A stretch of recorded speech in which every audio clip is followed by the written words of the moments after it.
इस वीडियो में हम दो अलग अलग गुफाओं को देखेंगे जो मिलकर दर्जनों डरावनी मौतों के लिए जिम्मेदार हैं। ये कुछ ऐसे ही भयावह घटनाक्रम हैं और हमेशा की तरह दर्शकों को सावधानी बरतने की सख्त सलाह दी जाती है।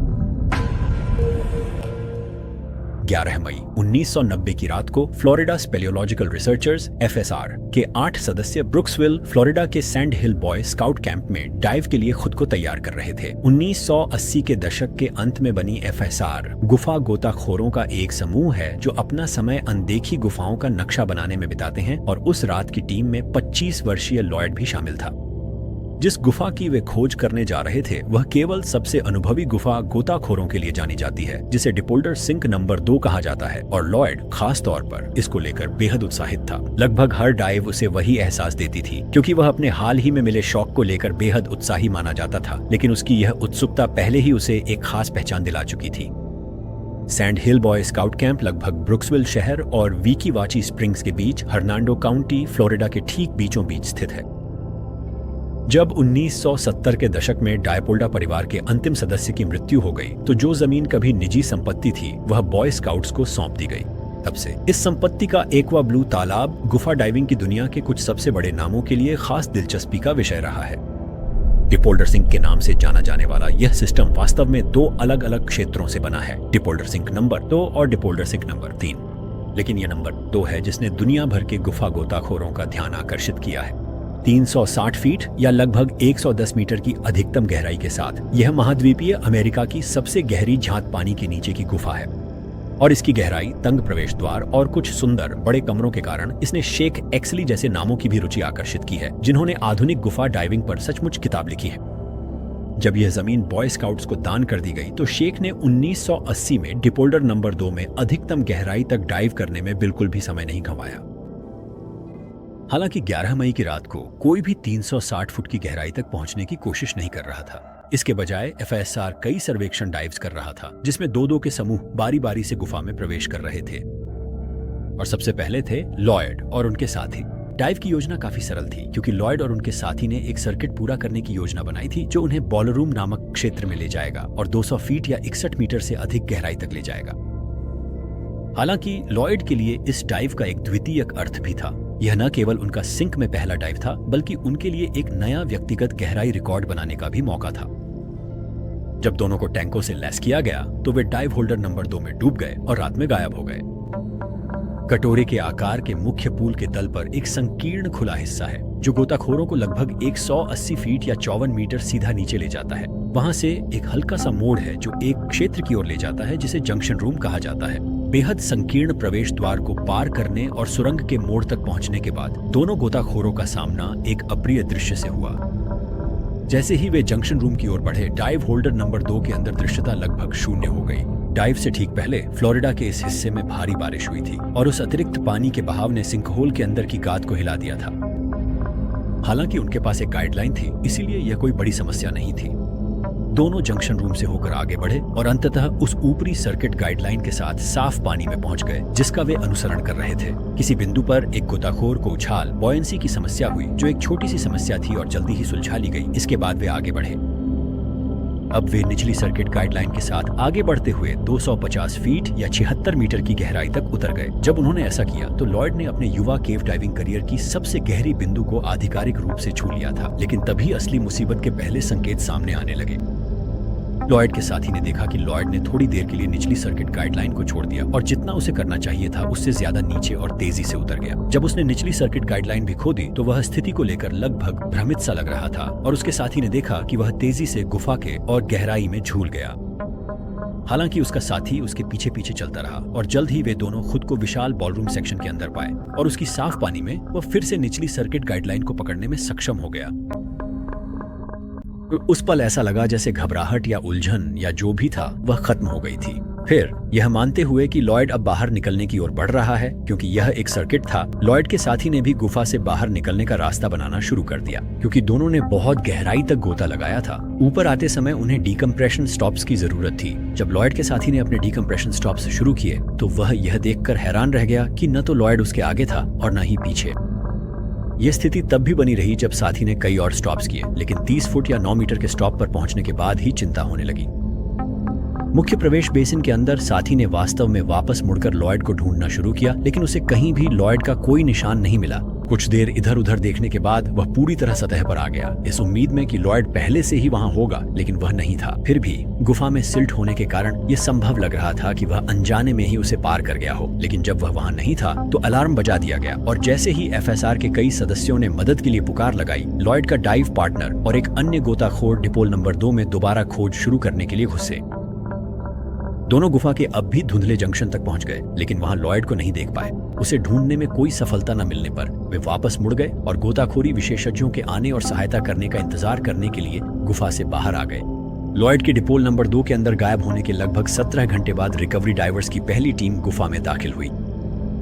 इसके बाद उसे ढूंढने में केवल 25 मिनट लगे। जंक्शन रूम से काफी आगे 241 फीट या 73 मीटर की गहराई पर लॉयड का निर्जीव शरीर गुफा की जमीन पर सिर के बल पड़ा हुआ मिला, जो गाइडलाइन से बस कुछ ही फीट की दूरी पर था। उसके शरीर के मिलने के क्षण से लेकर लॉयड के अवशेषों के प्रवेश द्वार की संकरी जगह से निकलकर सिंकहोल के किनारे तक पहुंचने में 7 घंटे लग गए। इस त्रासदी के बाद यह निर्धारित किया गया कि कई परिस्थितियों ने लॉयड की मृत्यु में योगदान दिया, लेकिन मुख्य कारण संभवतः CO2 का जमाव और नाइट्रोजन नार्कोसिस था। इन लक्षणों का यह संयोजन और लॉयड का अस्थायी रूप से गाइडलाइन खो देना घातक साबित हुआ। यहां तक कि सबसे अच्छे हालात और परिस्थितियों में भी गाइडलाइन की दृष्टि या पकड़ खो देना सबसे अनुभवी गोताखोरों के लिए भी डरावना अनुभव हो सकता है। अन्य लोगों की तुलना में गुफा डाइविंग में अपेक्षाकृत नए होने के कारण ऐसी स्थिति और कम दृश्यता वाला पानी संभवतः लॉयड को घबरा देने का कारण बना। नार्कोसिस के कारण आपको सामान्य से कहीं अधिक तीव्र घबराहट भी हो सकती है। इससे उसकी सांस लेने की दर भी बढ़ जाती, जिससे वह पूरी तरह बेहोश होने की ओर बढ़ जाता। रिकवरी डाइवर्स ने बताया कि जब लॉयड का शव मिला तब भी उसका मास्क सही जगह पर था और उसके मुंह में रेगुलेटर लगा हुआ था। इससे उन्होंने यह निष्कर्ष निकाला कि वह बेहोश हो गया, नीचे डूब गया और अंततः उसकी सांसें खत्म हो गईं और वह डूब गया। लगभग 1 दशक बाद 29 वर्षीय गुइडो 1999 की वसंत ऋतु में इटली में अपने घर से डायपोल्डर की विशाल गहराई को खुद देखने के लिए आया। उस वर्ष तक डायपोल्डर नंबर 2 में प्रवेश करने और उसका दौरा करने के लिए कई शर्तें पूरी करनी पड़ती थीं। डाइवर्स को यह साबित करना होता था कि उन्होंने कम से कम 5 अन्य सिस्टम्स में केव डाइव की है और उनके पास कम से कम 100 केव डाइव्स का अनुभव है। हालांकि गुइडो का अनुभव इन शर्तों पर खरा उतरता था और वह फ्लोरिडा की लंबी यात्रा के लिए उत्साहित था। उसने तो यहाँ तक योजना बनाई थी कि इटली लौटने के बाद अपने अनुभव पर एक पत्रिका के लिए लेख भी लिखेगा, क्योंकि अपनी गहराई और चुनौतीपूर्ण वातावरण के साथ साथ डायपोल्डर नंबर 2 अपने पानी के लिए भी जाना जाता है, जिसे अक्सर जिन की तरह एकदम साफ बताया जाता है। और गुइडो ने यह सुनिश्चित किया कि वह अपना कैमरा साथ ले जाए ताकि वह ढेर सारी तस्वीरें ले सके। आखिरकार वह दिन 26 अप्रैल को आ गया और गुइडो अपने यात्रा साथी सिमोन के साथ सैंड हिल बॉय स्काउट कैंप पहुंचा। इस जोड़ी का मार्गदर्शन सैंड्रा करेंगी, जो एक अत्यंत अनुभवी गाइड थी और डायपोल्डर नंबर 2 में कई बार डाइव कर चुकी थी। उस दिन लगभग शाम 5 बजे तीनों सिंकहोल के किनारे खड़े थे और सबसे पहले कुछ जरूरी कागजी कार्रवाई पूरी की, फिर ढेर सारे डाइविंग उपकरणों के साथ तैयार हुए, जिसमें कई बोतलें मिश्रित गैस की भी शामिल थीं। उस दिन की उनकी डाइव योजना के अनुसार तीनों लगभग 300 फीट की गहराई तक पहुंचने वाले थे और जैसा कि पिछली कहानी में देखा गया था, इतनी गहराई पर सतही हवा में सांस लेना नाइट्रोजन नार्कोसिस के कारण बेहद खतरनाक हो सकता है। इससे बचने के लिए जैसे जैसे डाइविंग में प्रगति हुई, गोताखोरों ने 100 फीट या 30.5 मीटर से अधिक गहराई पर बहुत कम नाइट्रोजन वाली गैस का मिश्रण इस्तेमाल करना शुरू कर दिया। जब सभी जाने के लिए तैयार हो गए तो तीनों गोताखोर पूल में उतरे और नीचे की ओर उतरना शुरू किया। इसके बाद वे 180 फीट गहरे संकरे ऊर्ध्वाधर हिस्से में लंबी उतराई के लिए प्रवेश कर गए। उस हिस्से को सावधानी पूर्वक पार करने के बाद वे जंक्शन रूम में पहुंचे, इससे पहले कि वे अपनी डाइव के मुख्य आकर्षण की ओर बढ़े, विशाल बॉलरूम। कुछ स्रोतों के अनुसार यह कमरा लगभग एक बास्केटबॉल एरिना जितना बड़ा है और अपनी विशालता, सुंदरता और समुद्री जीवन के लिए गुफा गोताखोरों के बीच कुख्यात है। इसका क्रिस्टल जैसा साफ पानी इस आकर्षण को और बढ़ा देता है और गोताखोरों के लिए इसमें पहली बार प्रवेश करना मानो बाहरी अंतरिक्ष में होने जैसा महसूस होता है। इसी तरह गुइडो भी उस कमरे को देखकर हैरान रह गया जब तीनों गोताखोर वहां पहुंचे और उसके बाद उन्होंने धीरे धीरे उसकी खोज शुरू की। वे कक्ष की छत तक ऊपर गए और धीरे धीरे पूरे कमरे के चारों ओर उसका अनुसरण करते हुए घूमे। इस दौरान गुइडो लगातार तस्वीरें लेता रहा जब तक कि वे फिर से कमरे के प्रवेश द्वार पर नहीं पहुंच गए। सभी दृष्टिकोणों से देखा जाए तो इस बिंदु पर उनकी डाइव पूरी हो चुकी थी और वे जंक्शन और उस संकरे रास्ते की ओर वापस लौटने लगे जो उन्हें गुफा से बाहर ले जाएगा। हालांकि वापसी की यात्रा में थोड़ा समय लगने वाला था। ठीक पिछली कहानी की तरह जिस गहराई तक वे पहुंचे और वहां बिताए गए समय के कारण तीनों गोताखोरों को डिकम्प्रेशन स्टॉप्स करने पड़ेंगे। कितने स्टॉप्स करने हैं और प्रत्येक पर कितना समय बिताना है, यह गोताखोरों की कलाई पर बंधे डाइव कंप्यूटर द्वारा निर्धारित किया जाता है, जो यह ट्रैक करता है कि वे कितनी गहराई तक गए और वहां कितना समय बिताया। जैसे जैसे गोताखोर ऊपर चढ़ते हैं, वैसे ही नीचे जाते समय की तरह उनकी गैस भी बदलनी पड़ती है। इसलिए यह आम बात है कि वे रास्ते में विभिन्न स्टॉप्स पर अलग अलग मिश्रण छुपा कर रखते हैं। यह भी आम बात है कि गहरे गोता लगाने वाले गोताखोरों के पास शुद्ध ऑक्सीजन की एक बोतल होती है। ऐसा इसलिए है क्योंकि शुद्ध ऑक्सीजन वास्तव में डिकम्प्रेशन का समय कम कर सकती है, लेकिन सबसे महत्वपूर्ण बात यह है कि इसे केवल सतह से लगभग 20 फीट या लगभग 6 मीटर की दूरी पर ही इस्तेमाल किया जा सकता है। दुर्भाग्यवश इस गोता में ऐसा नहीं हुआ। गुइडो की पीठ पर रखी टैंकों में से एक शुद्ध ऑक्सीजन की बोतल थी, लेकिन डाइव होल्डर नंबर 2 में प्रवेश करते समय उसे डिकम्प्रेशन स्टॉप पर छोड़ने के बजाय वह उसे पूरे गोता के दौरान अपने साथ ले गया। जैसे ही तीनों अपनी चढ़ाई जारी रखते हैं, वे 120 फीट के निशान पर डिकम्प्रेस करने के लिए रुकते हैं और गुइडो एक टैंक का रेगुलेटर अपने मुंह से निकालता है और उसकी जगह दूसरा लगा लेता है। फिर उसने गहरी सांस ली और तुरंत ही अनियंत्रित रूप से झटके खाने लगा। सिमोन और सैंड्रा तुरंत उसकी ओर भागे ये देखने के लिए कि क्या हुआ है, लेकिन वे उसकी कोई मदद नहीं कर सके। जिस क्षण गुइडो ने वह एक सांस ली, उसी पल उसकी किस्मत तय हो गई थी। उसने गलती से अपनी शुद्ध ऑक्सीजन की टंकी से सांस ले ली थी, उस जगह पर जो उस गहराई से कहीं ज्यादा थी जहां यह गैस शरीर के लिए विषैली हो जाती है। ऑक्सीजन विषाक्तता 2 अलग अलग रूपों में होती है, पल्मोनरी फेफड़ों और केंद्रीय तंत्रिका तंत्र और केंद्रीय तंत्रिका तंत्र में ऑक्सीजन विषाक्तता कहीं अधिक अचानक और कहीं अधिक घातक होती है। और ठीक गुइडो के मामले की तरह यह रूप आमतौर पर तभी शुरू होता है जब विषाक्तता की सीमा से अधिक गहराई पर उच्च सांद्रता वाली ऑक्सीजन सांस में ली जाती है। सांस लेते ही विषैली ऑक्सीजन मस्तिष्क और रीढ़ की हड्डी को प्रभावित करती है और दौरे सीजर को ट्रिगर कर सकती है। पानी के नीचे यदि गोताखोर का रेगुलेटर बाहर निकल जाए तो इससे डूबने का खतरा बहुत बढ़ जाता है। असल में जब गुइडो को द्वारा पड़ा तो शुद्ध ऑक्सीजन टैंक का रेगुलेटर उसके मुंह से बाहर निकल गया और उसके दांत तुरंत एक दूसरे पर कस गए। इससे सिमोन और सैंड्रा के लिए सही रेगुलेटर को उसके मुंह में वापस डालना असंभव हो गया। ऐसे मामलों में व्यक्ति को सतह पर यथाशीघ्र लाना बेहद जरूरी होता है, भले ही इससे गंभीर डिकम्प्रेशन सिकनेस का खतरा क्यों न हो। यही करने की कोशिश सिमोन और सैंड्रा ने की, लेकिन गुइडो के लुंज पुंज शरीर के साथ ऊपर आना उनके लिए बहुत मुश्किल साबित हुआ और उन्हें उसे गुफा के अंदर ही छोड़ना पड़ा। जब वे बाहर निकले तो उन्होंने अधिकारियों को सूचित किया और बाद में उस रात रिकवरी डाइवर्स गुइडो के शरीर को सतह पर लाने में सफल रहे। हालांकि चाहे सिमोन और सैंड्रा गुइडो को गुफा से बाहर निकालने में सफल होते या नहीं, संभावना है कि उसके लिए पहले ही बहुत देर हो चुकी थी। डाइव विशेषज्ञों के अनुसार जैसे ही उसने वह गहरी सांस ली, उसका केंद्रीय तंत्रिका तंत्र लगभग बंद हो गया था। 29 वर्षीय की मौत टाली जा सकती थी अगर उसने अंदर जाते समय अपने शुद्ध ऑक्सीजन टैंक को सही गहराई पर रख दिया होता। मायो, फ्लोरिडा शहर के ठीक उत्तर में स्थित पीकॉक स्प्रिंग्स फ्लोरिडा के अन्य राज्य पार्कों की तुलना में गुफा गोताखोरों के लिए अधिक दूरस्थ है, लेकिन यह एक सुरम्य स्थान है जहां पार्क में 5 अलग अलग झरनों के चारों ओर ऊंचे ऊंचे पेड़ हैं। पूरे राज्य में फ्लोरिडा में लगभग 700 झरने हैं, जिन्हें उनके जल प्रवाह और फ्लोरिडियन एक्विफर सिस्टम से जुड़ाव के कारण पहचाना जाता है। और पीकॉक स्प्रिंग्स में 5 डाइव करने योग्य स्थलों में, जिनमें 10 मील से अधिक की मैप की गई गुफा सुरंगें शामिल हैं, इस सिस्टम को, जिसे पीकॉक स्प्रिंग्स 3 के नाम से जाना जाता है, सबसे चुनौतीपूर्ण माना जाता है। यही वजह थी कि 9 अप्रैल 1990 को वहां जो हुआ वह और भी ज्यादा भयावह बन गया। 2 वयस्क और एक बच्चा P3 के किनारे पर डाइव के लिए तैयार होते हुए अपने सूट पहन रहे थे। चूंकि इन तीनों का नाम स्रोत सामग्री में नहीं दिया गया था, इसलिए भ्रम से बचने के लिए इन्हें छद्म नाम दिए गए हैं। फ्यूजन 53 साल की उम्र में जिम अटलांटा क्षेत्र से अपने 10 वर्षीय बेटे मैथ्यू के साथ फ्लोरिडा आए थे और भले ही उनकी यात्रा का कारण कभी रिपोर्ट नहीं हुआ, लेकिन दोनों के बीच डाइविंग को लेकर एक खास जुड़ाव था।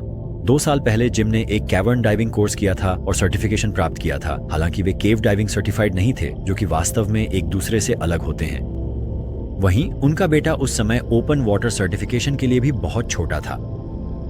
तीसरे व्यक्ति पॉल जिम के कैवर्न डाइविंग कोर्स के सहपाठी थे और जिम की तरह ही पॉल भी केव डाइविंग सर्टिफाइड नहीं थे।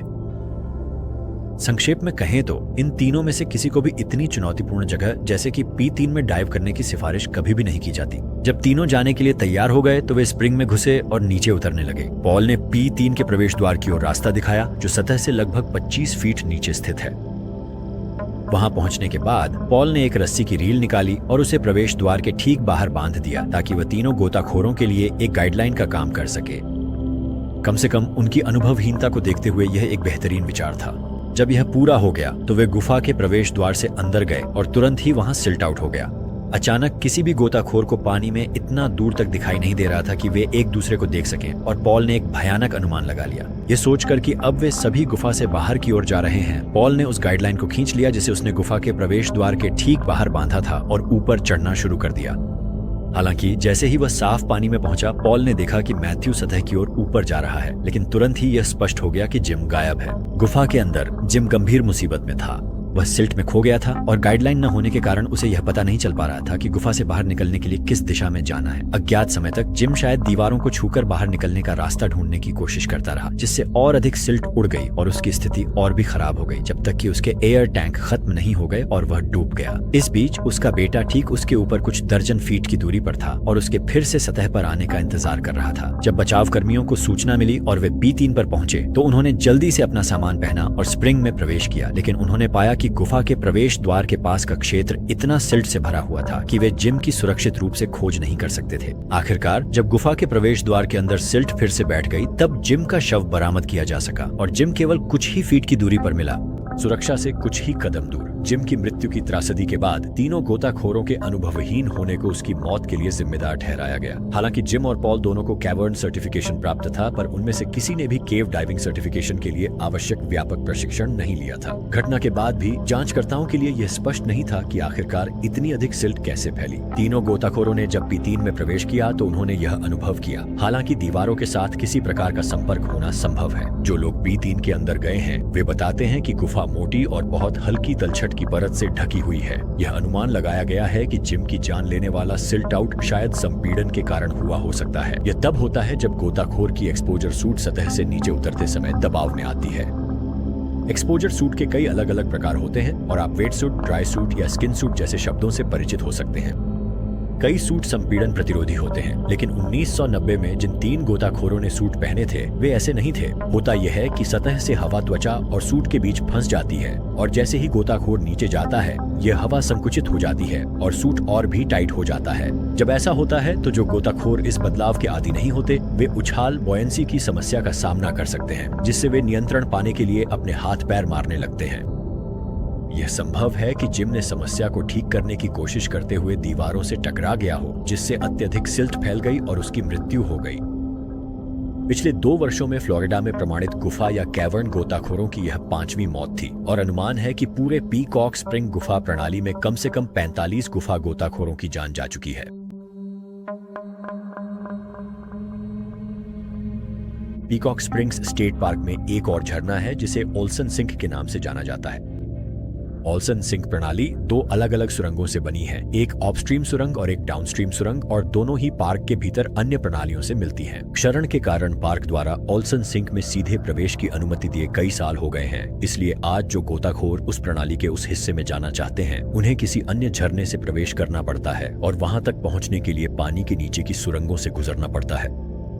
हालांकि 1990 में ओल्सन सिंक में सीधे प्रवेश की अभी भी अनुमति थी और उसी साल 4 नवंबर को पिछली घातक डाइव के कुछ ही महीनों बाद डार्डन डेविस ने 2 संकरे छिद्रों में से एक में से होकर प्रवेश किया।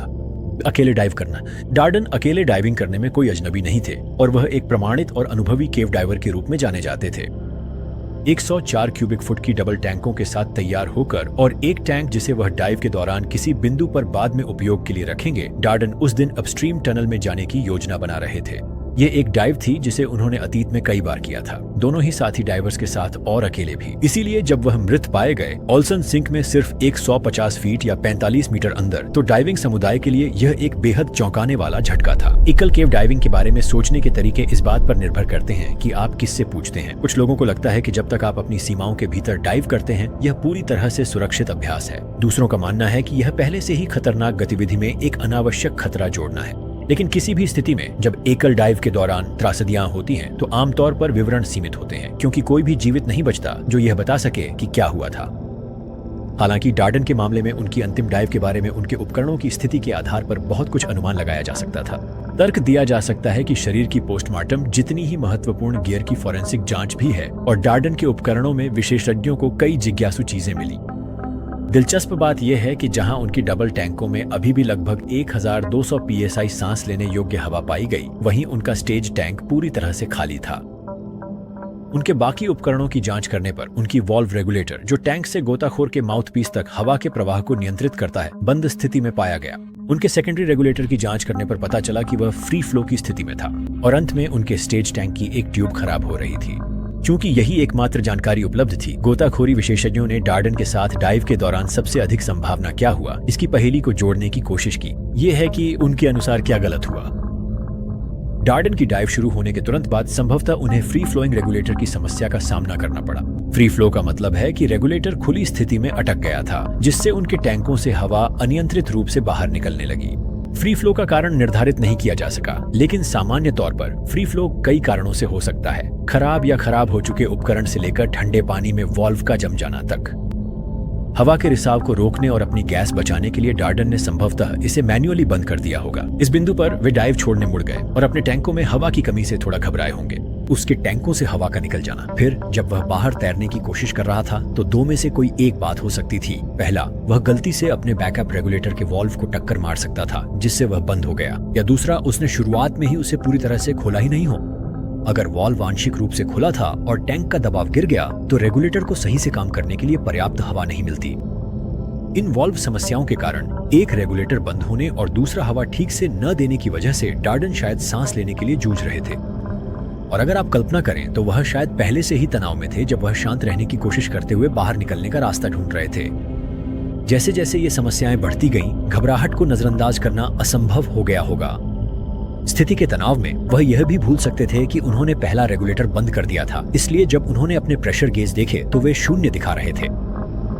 इससे उन्हें लग सकता था कि उनके दोनों टैंक खाली हैं, जबकि असल में उन्हें हवा नहीं मिल रही थी क्योंकि वॉल्व बंद या सीमित था।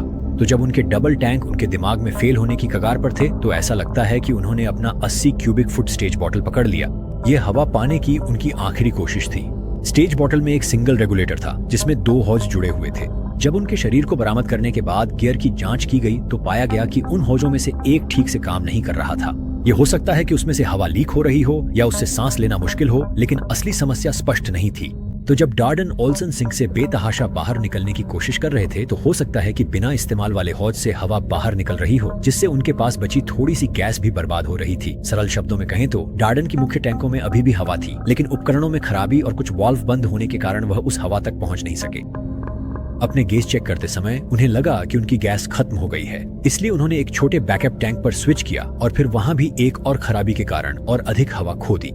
असल में उनकी मौत उपकरणों की समस्याओं की एक दुखद श्रृंखला की वजह से हुई प्रतीत होती है, जिसे भ्रम, तनाव और संभवतः घबराहट ने और भी बढ़ा दिया।